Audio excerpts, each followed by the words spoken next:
There is an entirely new area of science that few people know anything about. Fictional botany is one of science's fastest growing and most ridiculed fields.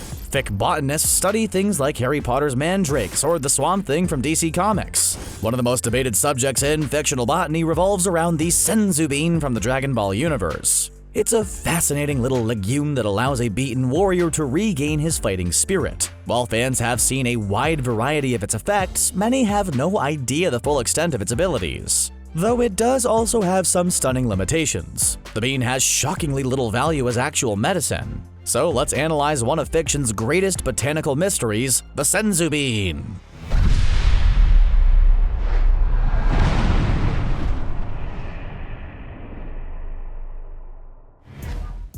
Senzu beans are capable of amazing things. They can take you from right at the end of your life all the way to full life. Essentially, they're Dragon Ball health potions, but even more practical.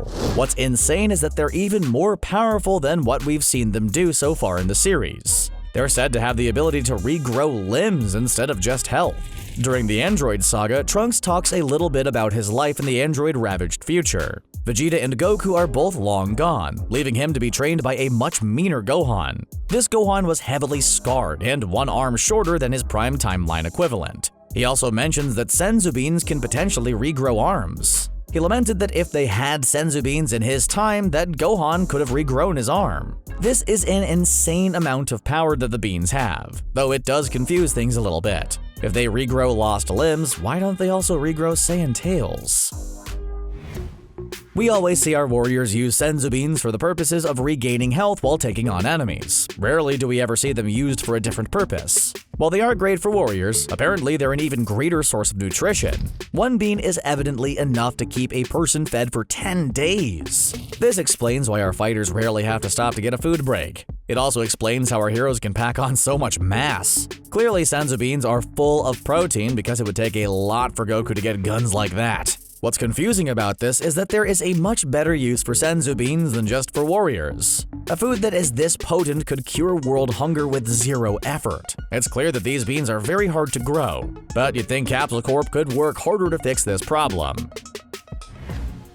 These beans can do nothing to heal scars or even injuries that have already healed. Yamcha, for example, has had dozens of beans in his lifetime. Despite this fact, his face is still covered in the scars he received during the first Dragon Ball. They also can't do much to heal his heart after Bulma chose Vegeta over him, though that's another matter entirely. Evidently, once normal healing is begun, the Senzu bean has no ability to magically heal. This might explain why tails aren't grown back after consuming the bean, but the timetable is pretty murky. If Gohan could have regrown an arm after several hours of a confrontation, you'd think the beans would be worthless. Alas, this seems like something that just won't have an easy answer. Not to mention the fact that these beans haven't been able to grow back Krillin's nose. Is no one else concerned about the fact that Krillin is rocking the Voldemort look?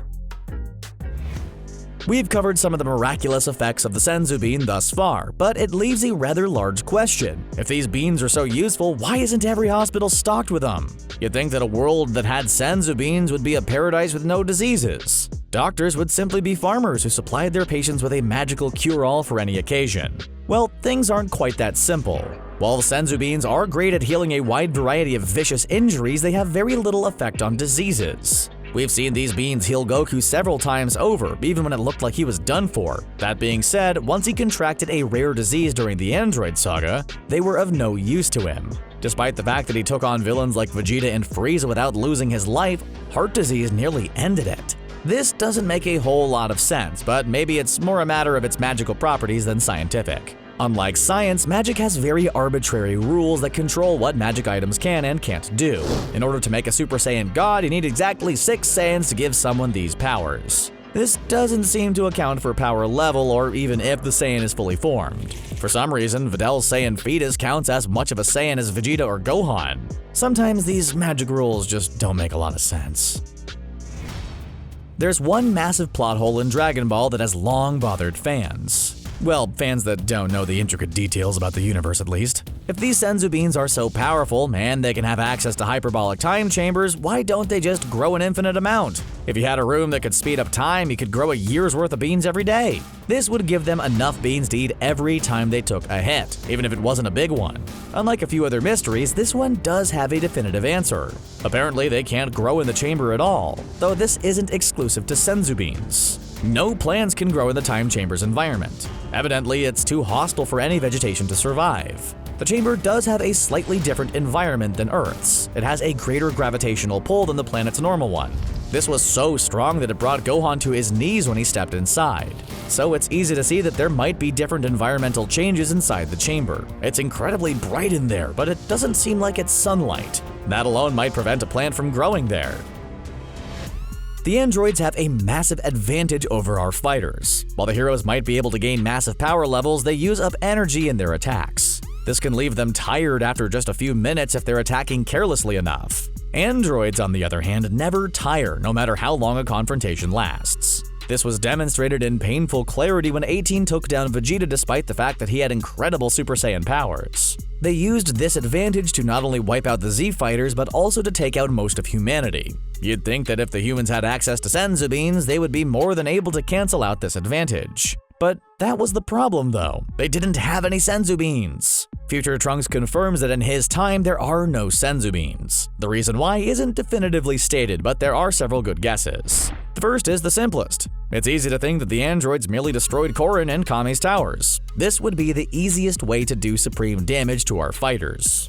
The other answer involves Dr. Gero's master plan. In our timeline, things get a little changed due to Future Trunks' involvement. Gero clearly did not expect his androids to destroy him and likely had more plans to carry out. Perhaps he made some sort of preparations to destroy the crops of Senzu beans, knowing how useful they were. Some even theorize that Gero was responsible for Goku's heart virus. He thought far enough ahead to create several failsafe android monsters, so this isn't entirely out of the question.